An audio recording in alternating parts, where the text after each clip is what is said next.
Excellencies, ladies and gentlemen, please, we will start now. We're still missing one speaker, but we'll proceed with the speakers that we have. First, I want to invite the Dean of the Faculty of Political Science, Ajahn Ek, Professor Ek, Tangsap Wattana, to say a few opening remarks, and then we'll proceed. Excellencies, distinguished guests, ladies and gentlemen, good morning and welcome to all of you to today's ISIS Public Forum on Thai Constitution Crafting 2015 Premises, Pitfalls and Prospects. I'm pleased to see that we have another very good turnout for ISIS Public Forum. The Faculty of Political Science positions itself as a value-added and balanced platform to foster mutual understanding between Thailand and the outside world. I think we may now have more space to promote public understanding and conversation that are constructive and beneficial to Thai society. Our intention is always to provide a constructive and productive platform in a fair and unbiased fashion. Therefore, please keep in mind that we are not interested in making other political statements that may be best expressed elsewhere some other time. Today, we are interested in Thailand's constitution drafting, going along with political and other reforms. We have had many constitutions.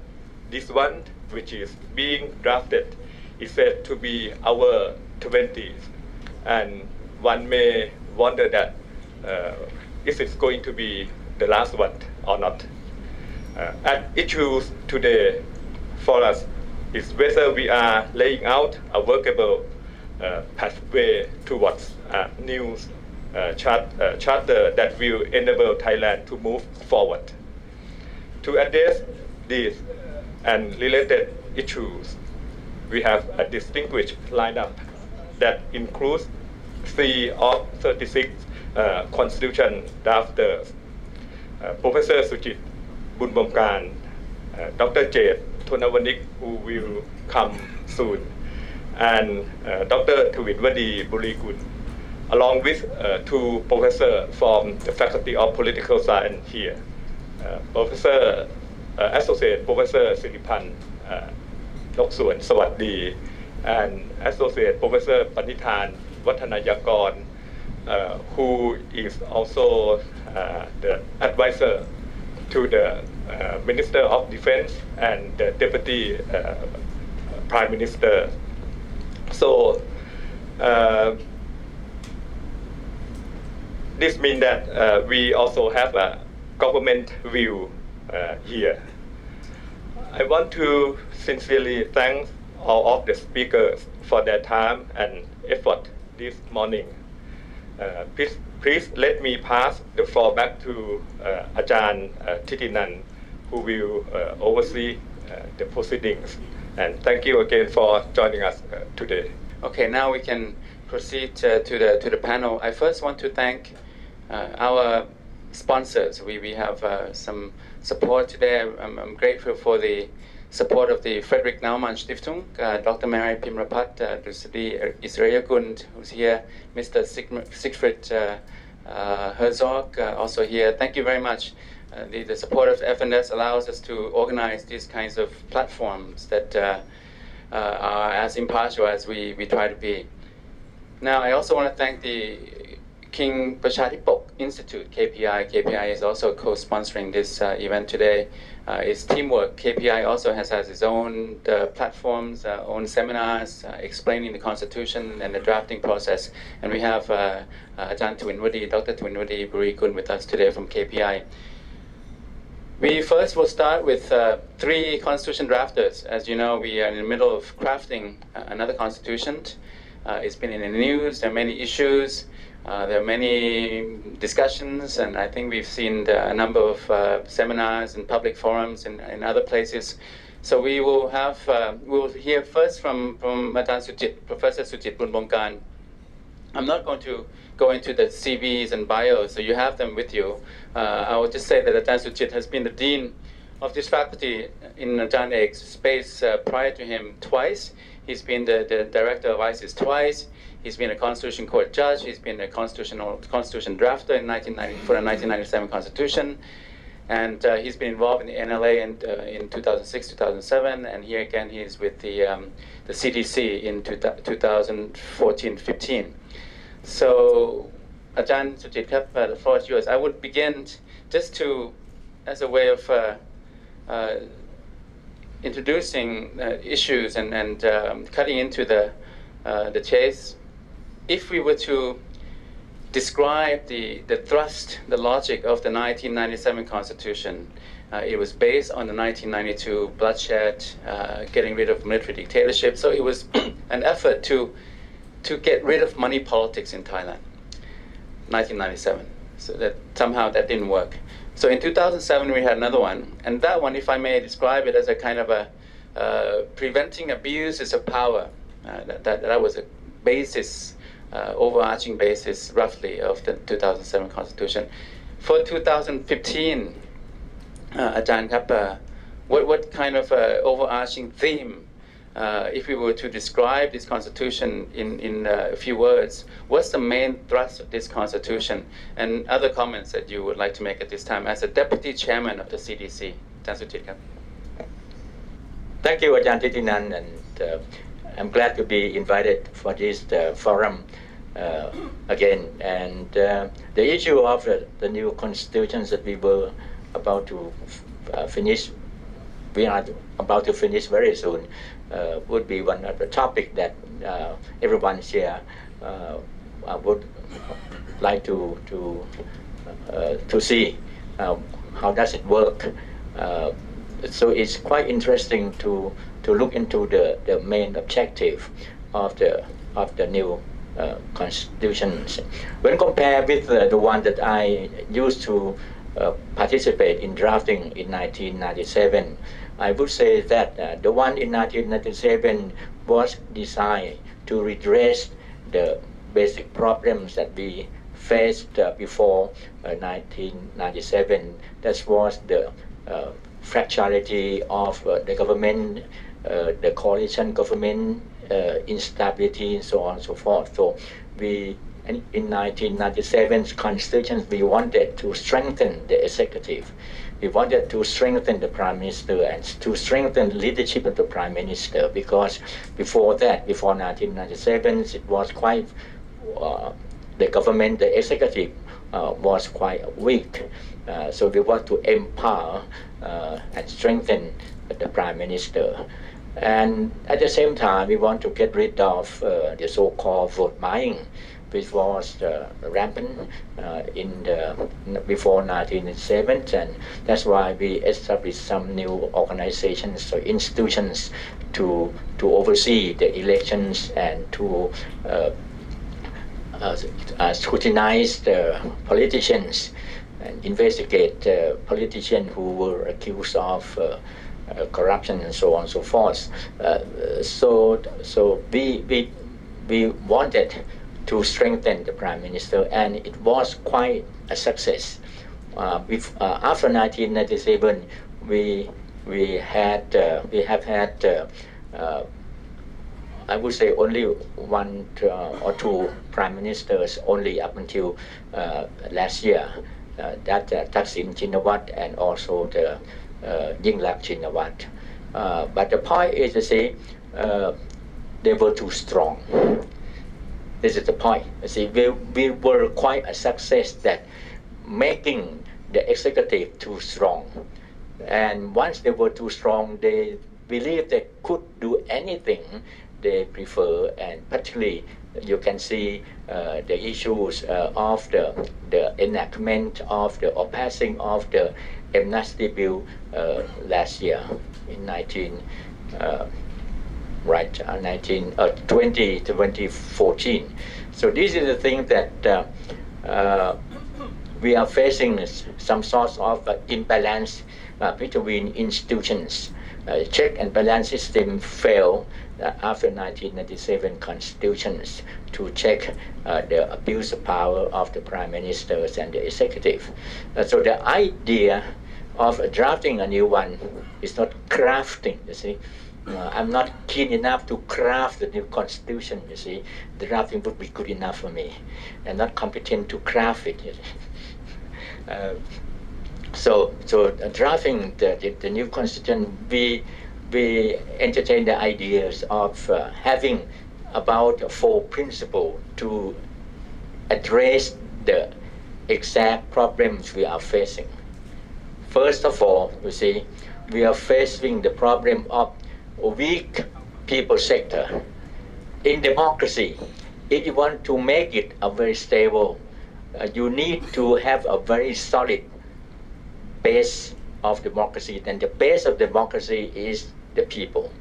If the people is strong, then our democracy is strong. In the past, you see, of 70, 80 years, you see, whenever we faced problems, we wanted to revise only at the top level, the structures, you see, look into the relationship between the legislature and the executive, the leadership of the prime minister, so on and so forth, and the role of people had been overlooked. So this is the problem. Nobody cared to strengthen the people sector. So I think that this is the one that I agree with, because I has been teaching political science for many years, and the issue of democratization came out, you see. One is why when I was teaching, and the basic problems of Thai democracy is we didn't have a very strong people's sectors, and that's why the people could be mobilized or could be mobilized for the benefit of politicians, for the benefits of the leaders, not for the benefits of the people. This is the basic principle problem that we want to attack. We want to tackle. So the way we want to tackle in this new constitution is to empower the citizens. So one of the objectives of the new constitution is the empowerment of the citizens. That's one objective. Okay, the rationale behind it. So the second one, of course, we didn't want corruptions practices, so on and so forth, in the government circle, even in the parliament. So we wanted to introduce or to make clean politics possible. How can we make clean politics possible? And then to make it possible, we need to have an effective checks and balances system. We have to revise our check and balance system to make it more effective. And the third objective that we want to put it in the constitution is we want to have a society with justice for all. We would like to reduce the gap between economic classes, between the different ethnic people, and between urban and rural areas. Somebody might argue that how can you put this into constitutions? So this is make it our constitution, the next one, quite unique, that we would like to provide some clauses that would force those who are in power next year after the next elections to provide justice for all, to make our society really a society for all with equalities.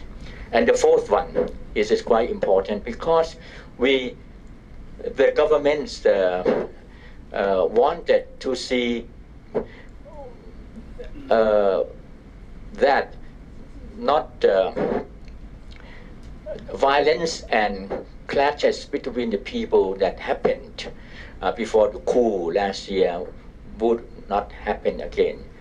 They asked us Kun Prayut and all the general asked that, can you write a constitution which guarantee no violence, no clashes? My God, this is quite an almost important task. See, yesterday or the day after yesterday he mentioned, but look at France. See, when they go come to power amidst all the armies in Algeria rebellion, they could bring the country back to normal. How about you people? Write something that guarantees stability in the future. Well, it's quite challenging, it seems to me. Nevertheless, we try to put some clauses into the new constitution that, okay, another objective is peace and serenity and reconciliation. So four principles within these new constitutions. I don't want to go into detail because it would take you hours to listen, because it would be one of the longest constitution in the world. We do have about 315 articles together. Compare with the articles of the United States. See, it's uncomparable. The 315 articles. Well, when we start writing 3-4 months ago, we agree among ourselves that the next constitution would be shortest. But when we have been in the process of working it turned out to be the longest one. Well, I don't know whether it's good or not. Well, but for the citizens' empowerment, we want to provide citizen rights, both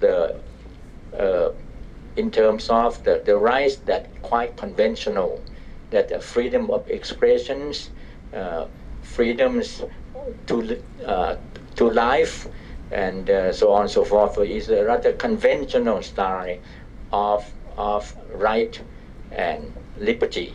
All right, but we want to include right for the people to have an access to a good education, the right to have an access to a very good life, living in a very good environment.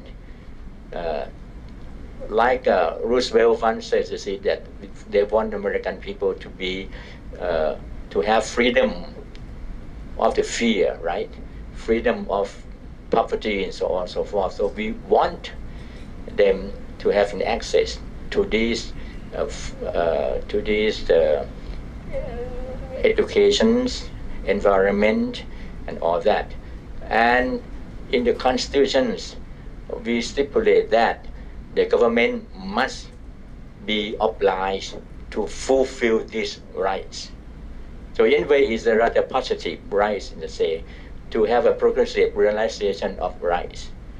So this is one of the things that we would like to empower the citizen. And also, there are a number of new clauses, organizations, which would allow people, the citizens, to get involved more in terms of checking and scrutinize the politicians, like we offer to set up the so-called citizen council at the local levels in order to oversee the administration of the local governments. That's one thing. So there are a lot of other things that I would like to point out to you, but I don't have enough time to do that. And also at the national level, we proposed the so-called I don't know whether to call it in English, you see, but something like National Ethics Council. National Ethics Council to oversee the performance of politicians, whether they abide by the ethics principle and morality or not. So we don't want to concentrate only on legal issues, but also the ethical issues as well. So these are the thing that we would like to emphasize, and the people we have a participation in this council, the National Ethics Council, to oversee the behavior and performance of elected politicians.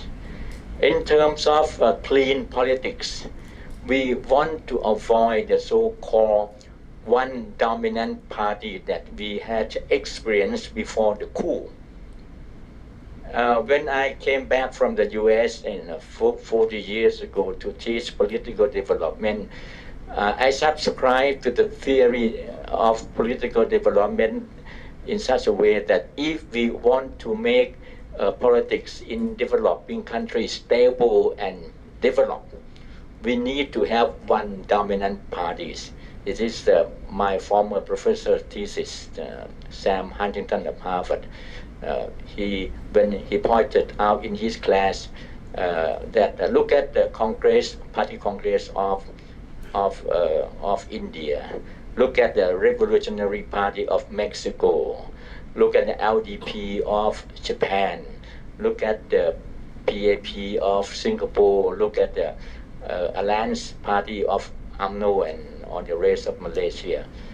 These democracies in these countries work because of one dominant party. So I start to agree with that and try to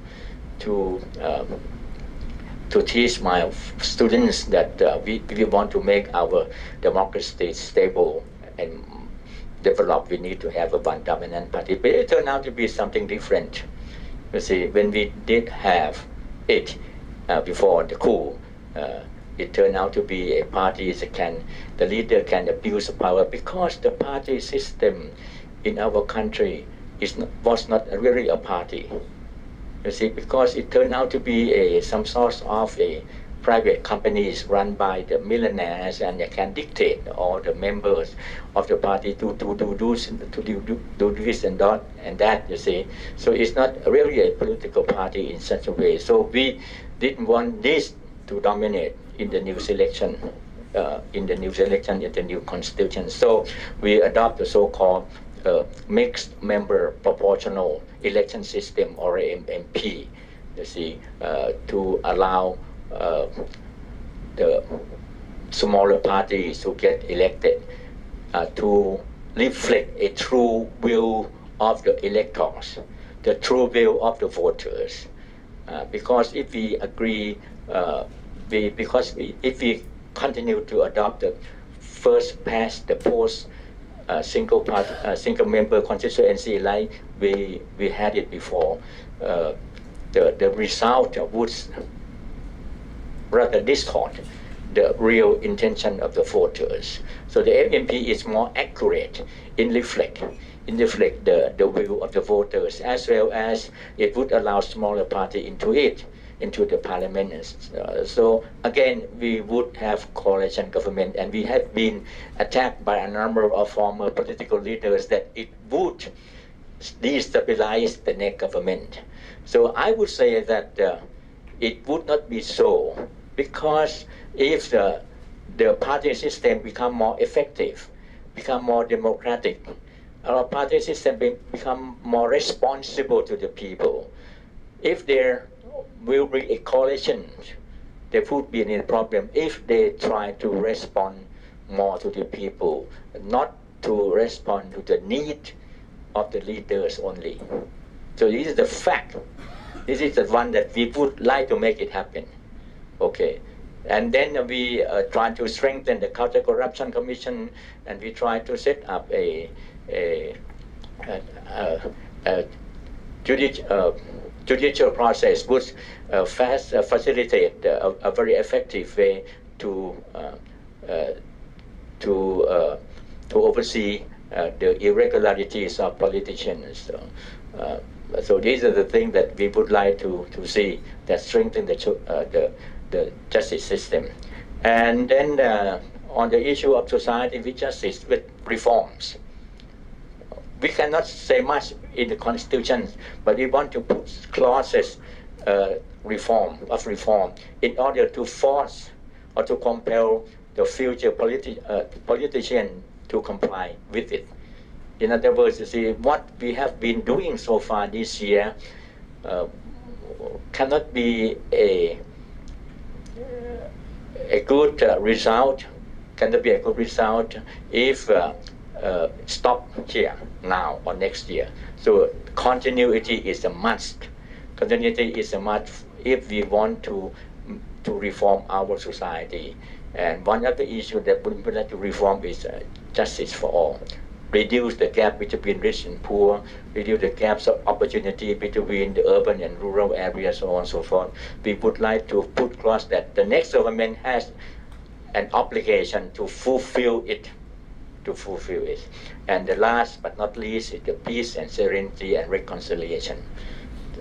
So we don't know whether the Constitution can do it, can make it good enough or not for the peace and reconciliation, but we would try. Okay, that's the whole principles of the new constitutions, and I guess in detail, Ajahn Jade and Ajahn Thawilwadee would be able to say more. I don't want to go into detail, otherwise these two members wouldn't have anything to say. Thank you very much. Okay, thank you, Ajahn Jade. So four broad directions: citizen empowerment, corruption eradication, social justice, and reconciliation. And there are various clauses to enforce, to make these broad directions come into being. We have to, Ajahn Suchit, by the way, he was going to have a dental appointment at 10, but I've conspired with his dentist to postpone it by a day, so he actually can stay for the entire morning. So we can come back to him if you have questions and comments later on. Now we have two more drafters of the CDC, and as you know, the CDC derives from 5 main sources: the NCPO, where Ajahn Suchit has been nominated from, NCPO, NRC, the National Reform Council, and the next speaker, Dr. Thawilwadee, was nominated by the National Reform Council, NRC. So I think she has Bibi, you have a small, short PowerPoint. She'll focus on the public participation in the drafting process. Okay. Good morning, everyone. Firstly, I would like to thank the organizer for inviting me here. What I would like to say today is about public participation in charter drafting, and another one is the issue that the media seem to not interested in it. But I found it is very important to shift Thailand from the country that lagged behind in gender equality into the new page of Thai history. Firstly, it's about the process of drafting the charter. Not only 36 persons sit in the room and draft the constitution, but actually we have a lot of process that hear from the public outside that room, including the people in all over Thailand. And we think that democracy also needs immunity. So we need this very much, and it's best immune system. The best immune system we found is the people, and we think that listening to the people opinion will help us to concentrate on the specific issue that can respond to the people need. So we prepare the process of public participation very clearly and very carefully. And we think that this process will help us move forward the meaningful democracy in the future. So, what we plan? We would like to hear the public proposals, starting from hearing their view about the issue that should be in the charter.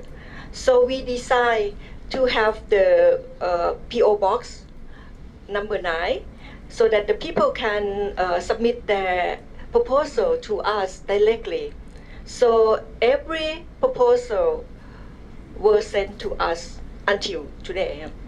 And the second one is the boxes that stand in every post office all over Thailand. So there are over 1,600 post office in every province in Thailand that the people can go and put their idea in, and the postman will send those ideas to the CDC.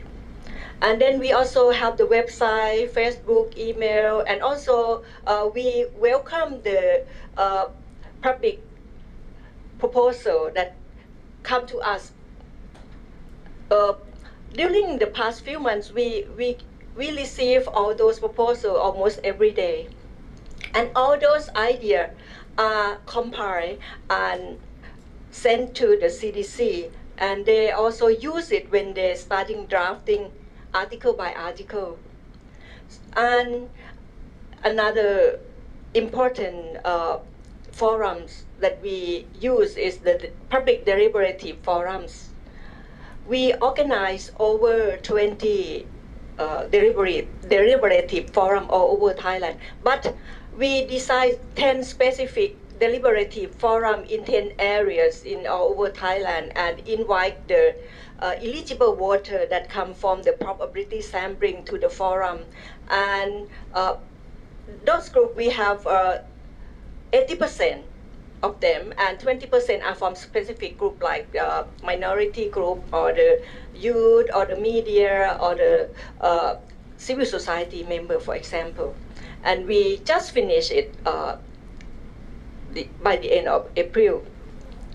And then another forum we organized to welcome the civil society or specific group like the labor, the student, or the women's group, or the farmers to come and have a say or voice about their idea about the charter that we are drafting, what should be in the charter.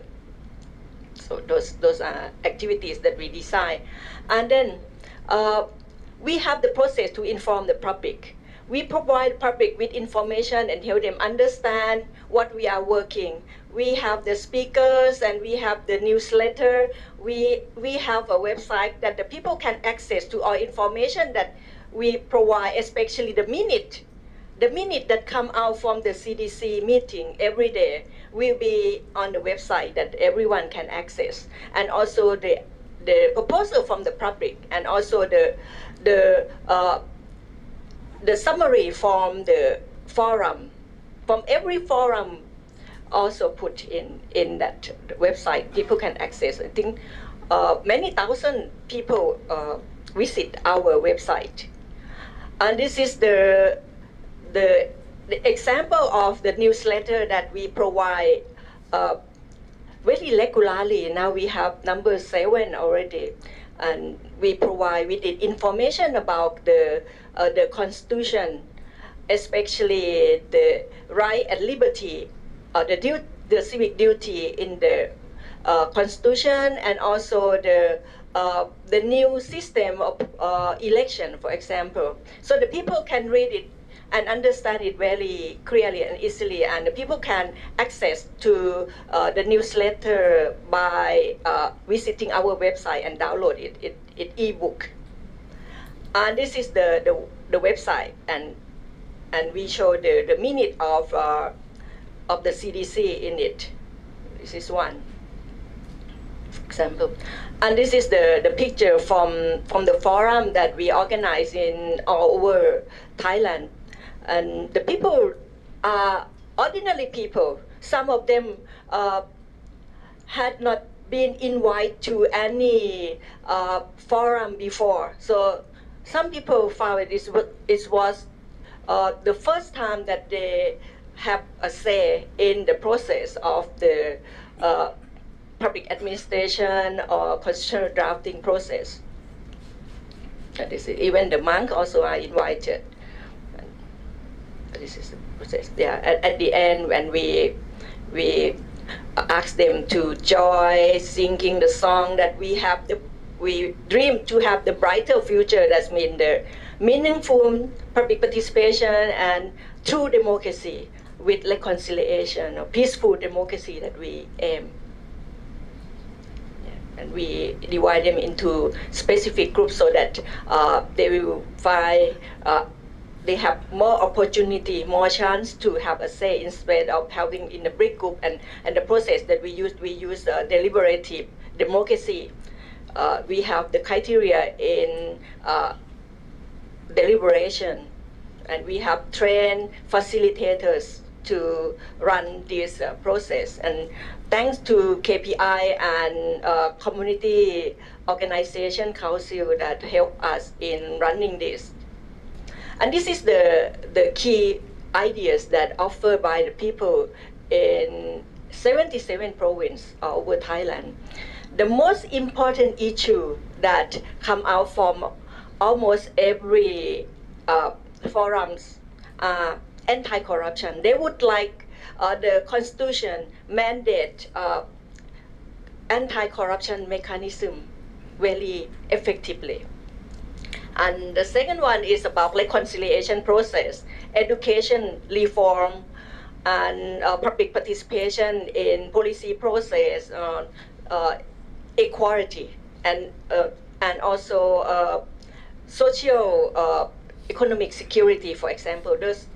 Those are important issues, and we found that some of their idea we have already put in the charter, and we also put more idea in the charter after we hear from them. So that means we respond to their opinion.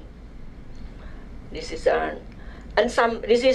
we would like you to see that some group also visit us and hand in their proposal to us. And in the last Valentine's Day, the women's group visit us and gave us the flower, the roses, and asked if we can put gender quota in the charter. We try very hard. We try very hard, and we propose it in the draft, and it become the only one article that we had to have secret vote, secret ballot. I mean, we have to have vote, secret voting. And finally we got one. Okay, I will tell you afterward. And this is the atmosphere of the forum. So after we had the forum almost finished, so early April, early this month, we went to disseminate the idea of the charter to the people in the north, in Chiang Mai. This organized in Chiang Mai on the 3rd and 4th of this month. So over 20 members of CDC went together and talked to the people. Over 300 audience participate. Yeah. So then that's what public participation in the process of constitutional drafting. And then I will spend some minutes talking about specific issue that you may not heard from the newspaper or hear a little bit, but not much, because they mostly concentrate on politics. But I would like to talk about the good governance in the charter that I found is very important, and is the new era that we concentrate more and more on specific issues that related to good governance, public participation, and gender equality that we haven't done before in any charters or constitution that we had. So this is the new. Starting from good governance that put very clearly in public administration process, we promote it very much. Although the 1997 and 2007 constitutions mandate good governance, but in the new one, we concentrate more and we add more, especially in environmental governance. We also learn from the foreign declaration, the declaration that Thailand signed with foreign country or with the UN. So we add it in, like we care about the Rio Declaration, so we we write about environmental justice, environmental governance in this charter also. So the people will have more access to information, more access to participation, decision making, and more access to justice in environmental management, for example. And in this charter, we also put strategic environmental assessment in. So we see a lot of conflict that come out not only about the politics, but from resource allocation and inequality in resource allocation in Thailand. So in order to lower this conflict, so we starting with looking at the mechanism that can help the marginalized group can access to the public participation process. So SEA mechanism will help. And the government have to prepare SEA strategic environmental assessment and the urban planning and strategy, national strategy, so that the other government can follow and prepare budget to meet the need of the country. So this is the new mechanism, and in order to strengthening EIA, environmental impact assessment and health impact assessment. Because so far the entrepreneur asked the consultant to prepare EIA and HIA under their own expense. So it always creates the conflict with the people or the villagers. So this will help in the future. And another one is the public participation in lawmaking.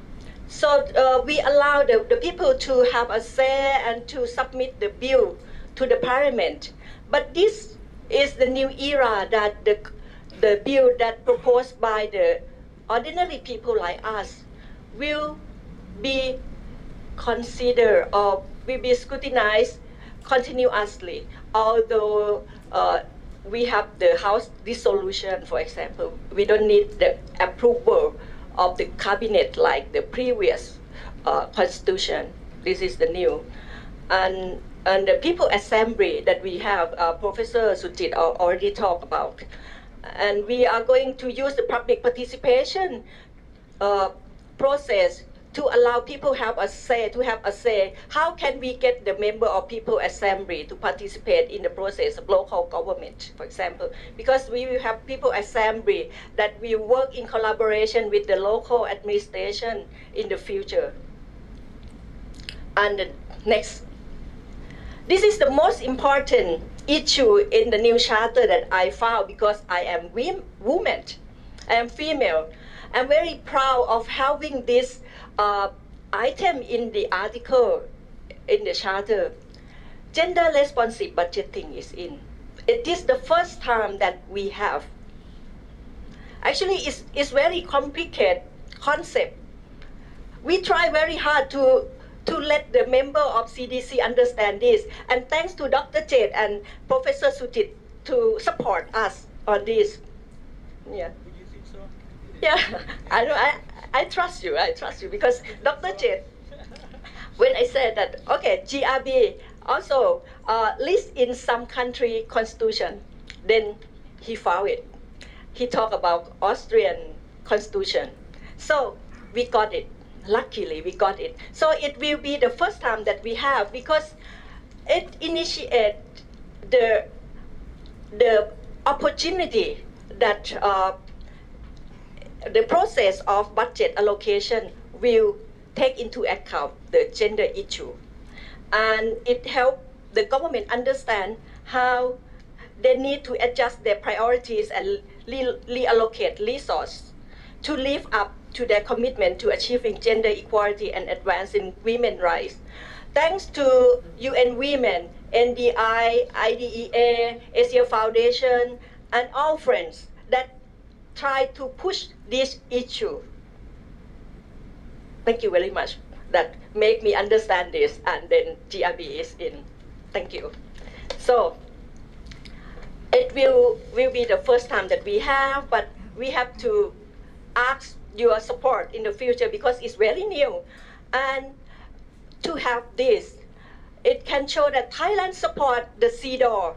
Thailand support the Beijing Platform for Action and the Millennium Development Goals. So It will be the process that transforms rhetoric about women's empowerment into concrete reality. I am happy with that. So another one, finally, we got gender quota in party list. This changed the Thai page of history. Very important. It's small item but very useful for everyone, especially women, because we got some item that lists that the political party, we have to arrange quota for alternate gender. I mean, that's mean women in the party list. So next round of election, the party will arrange the quota for women in all the 6 party lists in the 6 regions. This is the new things that I would like to say. The rest, Dr. Jade will present it. Thank you very much.